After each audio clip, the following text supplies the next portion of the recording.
Hello and welcome to another film review. Today we're taking a look at Quentin Tarantino's eighth film, The Hateful Eight. First of all, this film was filmed on 70mm film. None of that digital crap. This is a real movie, people. This is what a real movie is supposed to look like. Okay?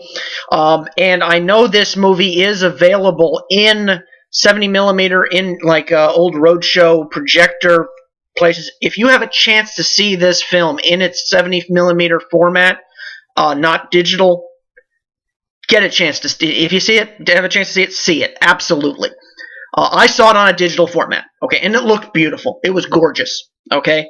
But I think this film is just made to have that old projector going, have some of that stale yellow popcorn with the candles on the tables and the cigarette smoke you can see up by the projector and everything like that. That's the environment that this film was made to be in. I love this film. I'm going to tell you that right now. I adored this film. Of course, Quentin Tarantino was the director. It starred Samuel Jackson, Kurt Russell, Jennifer Jason Leigh, Walton Goggins, Tim Roth, Bruce Dern. I thought Bruce Dern was dead, to be honest with you. He's about 110 years old, and he's still one of the classiest actors on the face of God's green earth. Michael Madsen, a guy who I had written off as a guy that would just do Uwe Ball films, just did a tremendous, probably the best work I've seen him do in a decade, maybe two.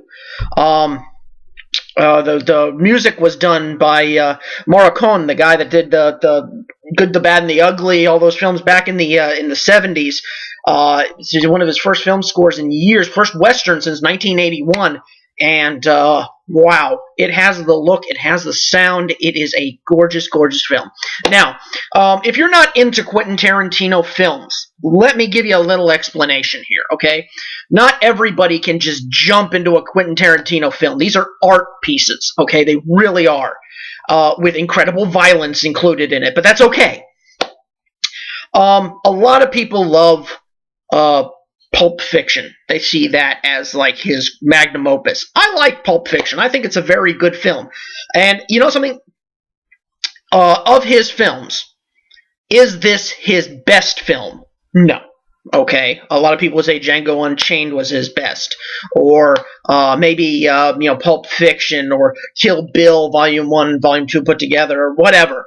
But little known thing, up to this point, up until this morning, my favorite Quentin Tarantino film was Inglourious Basterds, okay? It was my favorite of his films. Was it his best? No. Now, this is my second favorite, as The Hateful Eight is my favorite Tarantino film. This is a long film, by the way. The other thing about the 70mm format is he does have an intermission like they used to have back in the 70s. But this is a long, almost 3-hour film. He spends almost 2.5 hours making these characters, and I love it. I love it. All these characters are gold. Beautiful. Tim Roth. Tim Roth has a character in this that is just beautiful. Whenever he's on stage, and whenever the camera's on him, he just lights up. Love him in this. Goggins is great in it, and not to give any spoilers, no spoilers in this, by the way, but Channing Tatum does have a small part in it. He's not one of the 8, but he is amazing. And Jennifer Jason Leigh is getting all of the press about this, and every bit of it is worth it. Her performance is amazing. Well, each and every one of these characters is one of the worst people in the face of the planet. Just like any other Tarantino film, these people all have their own demons, and they're not good people by any stretch of the imagination. Especially not Kurt Russell or Samuel Jackson. But this is this movie has some twists and turns, but the characters they create are so good. They're just so well put together and three-dimensional. They're not just, awful human beings who don't deserve to live, which is, most of the characters that he has. This film was not what I thought it was going to be. I want to let you know that. When I came into this film, I thought this was going to be a homage to the spaghetti westerns of the 60s and 70s. It is not. It is nothing like that. This film is kind of an homage, as Tarantino said, to westerns from the 60s, only a lot more violent and more violence towards women and a lot more of the N-word. Yeah, it's nothing like what I thought it was going to be. So much better than what I thought it was going to be. Just a terrific, terrific film. God, I can't say enough about this film. There's some intense violence. Yes, there is. It's mostly in the last third of the film, much like other Quentin Tarantino films where they kind of throw that in at the end. But I loved it. I loved every little bit of this film. Where do I go from here? This is just... I think, although he doesn't mention it in any of his press work, I believe he got a lot of inspiration from a particular spaghetti western by the name of Cutthroat's 9. If you've ever seen that, it's a very similar story, but not exactly. This was done, with a much the characters in this are far more impressive than anything from Cutthroat's 9. Although it is very similar. If you have a chance, see that film. It's not great, but see this afterwards and see if you see the similarities. There are similarities in that story and this story. I think he did see it, and probably it was more of an inspiration towards this. But, okay. What about my rating scale? My rating scale, I go a 1 to 5 star rating scale. 1 star, don't pee on if it's on fire. 5 stars, sell everything you own, give it all away to charity, and jump naked off the nearest bridge because you're never going to see anything better than that. That's a 5-star movie. Hey, get your stuff ready to sell, man. I give this a full 5 stars. Like I said, it's not his best movie, but by far one of my favorites. I really did. Wow, I love westerns. Okay, it's one of my things. I like westerns. Anything in that 1860 to 1880, 1890 time period. You can do so much with it, and it's such a rich environment, and he manages to take advantage of that. Are there holes in the story? Sure. It's not a perfect film. It's far from a perfect film.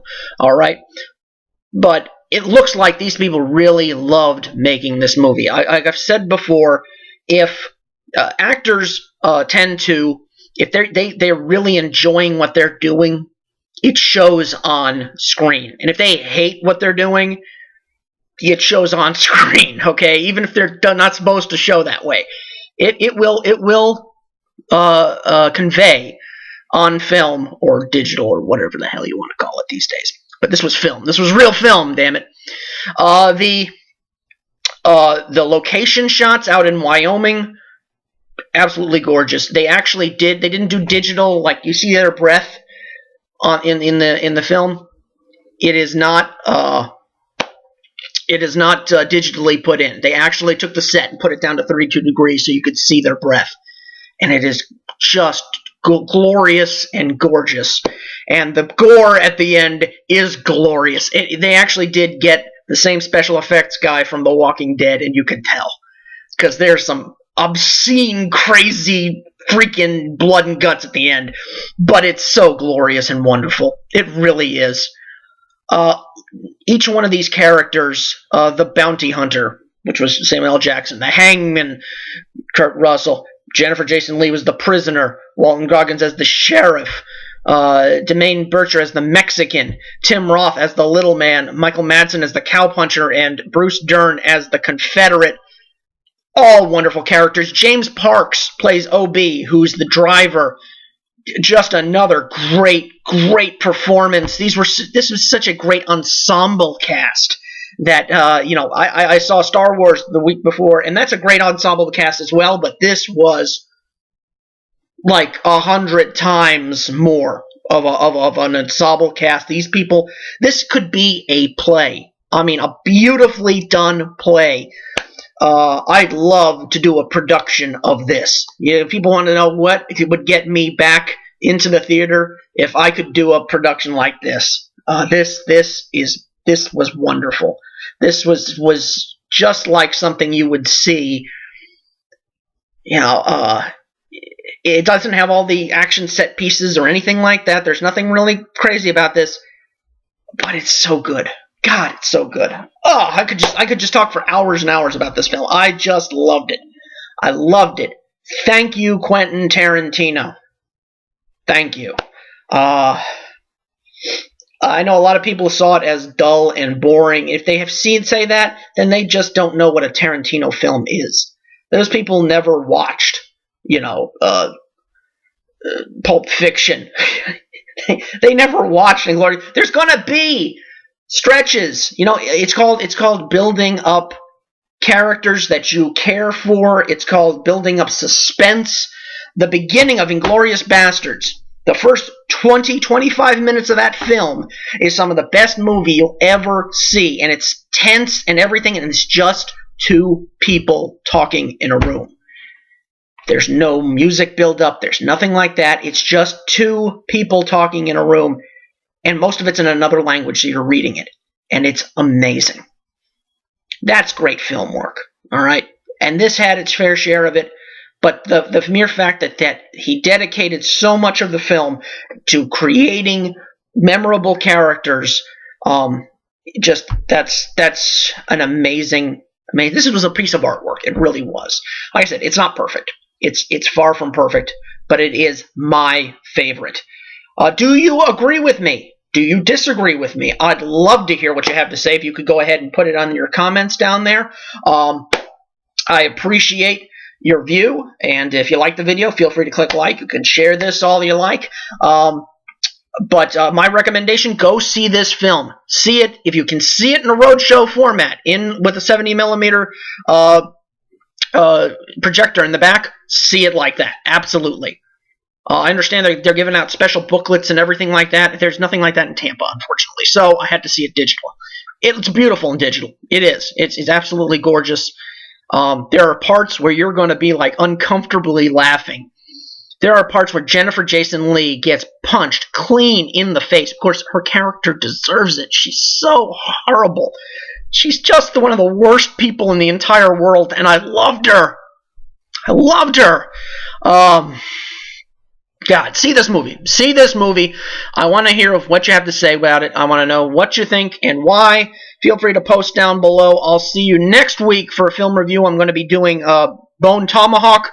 No. I'm doing Interstellar. I'm doing Interstellar next week. I'm doing Bone Tomahawk the week after that because I can't do two Kurt Russell movies in a row. So I'll see you all next week. And, hey, I'll catch you on the flip side.